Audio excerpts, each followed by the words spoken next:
Eating Jollibee in the USA in the middle of the night.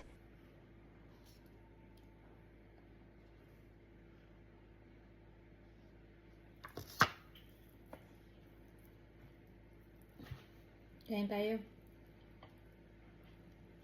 Yung Jollibee dito, masarap.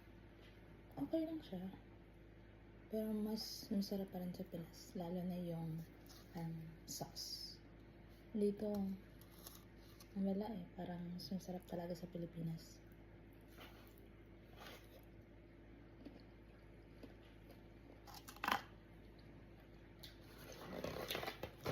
Ito na lang natira.